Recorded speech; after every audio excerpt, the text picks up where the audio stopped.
मोदी सरकार मतलब कुछ नहीं, प्रधानमंत्री मतलब कुछ नहीं, गृह मंत्री मतलब कुछ नहीं। अन्याय होता है तो रावण हंसता है। No comments. ये रावण की हंसी है। हमारा अपराध क्या है? हिंदुस्तान की पहली सरकार जिसने 200 यूनिट बिजली फ्री देने का काम किया, वो सरकार है केजरीवाल सरकार। आज उस सरकार को आप इस अपराध की सजा दे रहे हैं कि हमने जनता के हित में काम किया। 23 साल से आप चुनाव हार रहे हैं और दिल्ली में केजरीवाल से 2 बार आप चुनाव हार गए। इसके कारण से आप एक चुनी हुई सरकार को खत्म करना चाहते हैं। आज अमेरिका वाला कह रहा है केजरीवाल से सीखो, दिल्ली सरकार से सीखो, आम आदमी पार्टी से सीखो। आज उन स्कूलों के अंदर एयर कंडीशन कमरे दिल्ली के बच्चों के लिए बनाया, क्या यह हमारा अपराध है? मान लो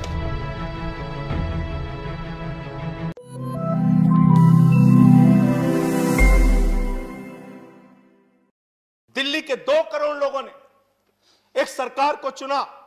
मैं आपके माध्यम से इस सरकार से पूछना चाहता हूं, हमारा अपराध क्या है? आज आप बताइए। हमारे जुल्म की, किस जुल्म की आप, किस अपराध की सजा हमें दे रहे हैं? आज बताइए इस सभा में। मान्य, मैं पूछना चाहता हूं बड़ी विनम्रता पूर्वक आपसे, जब केजरीवाल जी मुख्यमंत्री बने, स्कूलों में जाते थे, मकड़ी के जाले लगे होते थे।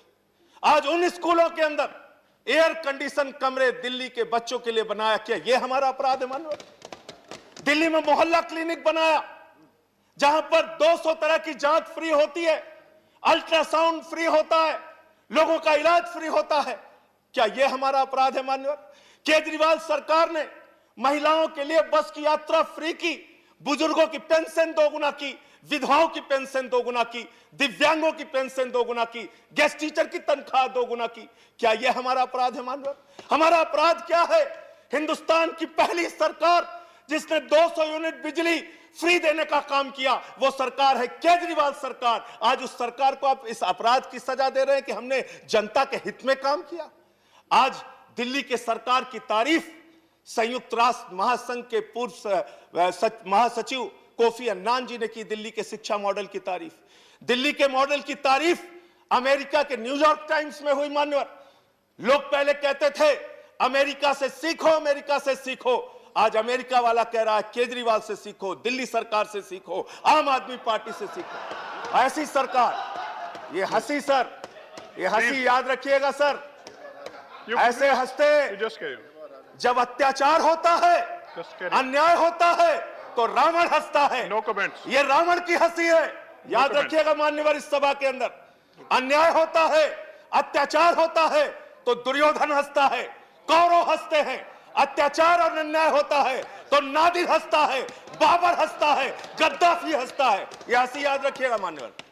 ये आज एक लोकतांत्रिक ढंग से चुनी हुई सरकार, जिसको 2 बार 67 सीट 62 सीट मिली, 90% से ज्यादा एक पार्टी को सीट मिलती है, आप उसकी सरकार को खत्म कर रहे हैं।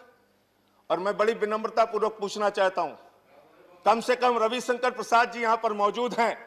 पूरी की पूरी भारतीय जनता पार्टी दिल्ली के पूर्ण राज्य की वकालत 2098 के घोषणा पत्र में, 2003 के घोषणा पत्र में, 2008 के घोषणा पत्र में, 2013 के घोषणा पत्र में, 2015 के घोषणा पत्र में आपने हमेशा दिल्ली को पूर्ण राज्य बनाने की वकालत की।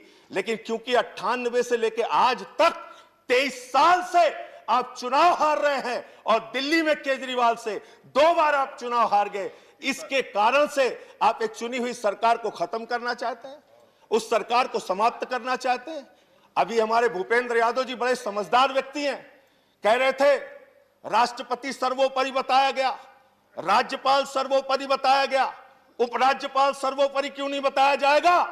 तो आज इस सदन में तय कीजिए कि मोदी सरकार मतलब कुछ नहीं, प्रधानमंत्री मतलब कुछ नहीं, गृह मंत्री मतलब कुछ नहीं, जो कुछ होंगे देश के महामहिम राष्ट्रपति होंगे। तय कीजिए इस सरकार के, इस सदन के अंदर माननीय बिल पास कीजिए बिल कि राष्ट्रपति देश को चलाएंगे।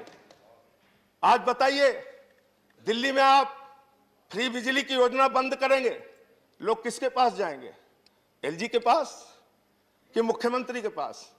लोगों ने वोट किसको दिया? दिल्ली की सरकार को कि एलजी को?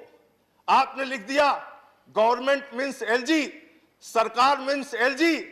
देश के सुप्रीम कोर्ट के संविधान पीठ ने, जिससे बड़ी कोई अदालत नहीं हो सकती, उस अदालत ने कहा, मान्यवर, साफ तौर पे कहा, 3 विषयों को छोड़कर बाकी सारे के सारे विषय दिल्ली की एक चुनी हुई सरकार के पास होंगे। आप देश के सुप्रीम कोर्ट के संविधान पीठ को नहीं मानते, आप भारत के संविधान को नहीं मानते, आप लोकतंत्र को नहीं मानते, आप एक चुनी हुई सरकार का आज गला घोट रहे हैं। लेकिन याद रखिएगा, ये लोकतंत्र है, यहां जनता मालिक होती है। जनता जब चाहे जिसको अर्श पे पहुंचा दे, जनता जब चाहे जिसको फर्श पे पहुंचा दे। आप जो ये काम कर रहे हैं, आने वाले दिनों में इस अपराध के लिए दिल्ली की जनता और देश की जनता आपको माफ नहीं करेगी। आज मैं सिर्फ इतना कहना चाहता हूं, मान्यवर, दिल्ली के अंदर केजरीवाल सरकार को क्यों बर्खास्त करने की, ये बर्खास्त मैं मानता हूं, चुनाव का कोई मतलब नहीं रह गया, सरकार को आपने खत्म कर दिया। आज क्यों किया गया ये? इसके पीछे सबसे बड़ा कारण, जब दिल्ली में किसान आए और उनको जेल में डालने के लिए आपने 9 स्टेडियम मांगा, केजरीवाल ने कहा हम ऐसा ऑर्डर फाड़ के फेंक देंगे, हम अपने अन्नदाता को जेल में नहीं डाल सकते। उस अधिकार को छीनने के लिए आप ये बिल लेकर आए हैं। 200 यूनिट बिजली फ्री की योजना छीनने के लिए आप ये बिल लेके आए हैं। मान्यवर, आज बोलने दीजिए हमें, ये लोग बहुत बोल चुके हैं, तो बिल सरकार ही खत्म कर। आपको मौका मिलता मान्यवर, दिल्ली में फ्री बिजली की योजना को खत्म करने के लिए, फ्री शिक्षा की योजना को खत्म करने के लिए, फ्री पानी की योजना को खत्म करने के लिए, मोहल्ला क्लिनिक की योजना को खत्म करने के लिए, दिल्ली की जनता के अधिकारों को छीनने के लिए यह गैर संवैधानिक, गैर लोकतांत्रिक बिल लाया गया है और इसका हम विरोध करते हैं। ये बिल रद्द होना चाहिए, वापस होना चाहिए। ये संविधान और लोकतंत्र के विरुद्ध है। और अगर आपके अंदर जरा सी भी आज वोट, आप जरूर बहुमत के आधार पर फैसला कर सकते हैं, धन्यवाद संजय सिंह जी। लेकिन कभी कभी आत्मा की आवाज पे भी फैसला लेना चाहिए। इधर बैठे हो या उधर बैठे हो, आत्मा की आवाज पर अगर पूछोगे, यहाँ बैठे हुए सारे लोग, धन्यवाद, एक भी मान्यवर सदस्य समाप्त कीजिए, अगर इनका लाई डिटेक्टर टेस्ट कराओगे ना, तो ये बोलेंगे दिल से कि ये बिल गलत है, धन्यवाद संजय सिंह जी। गलत है।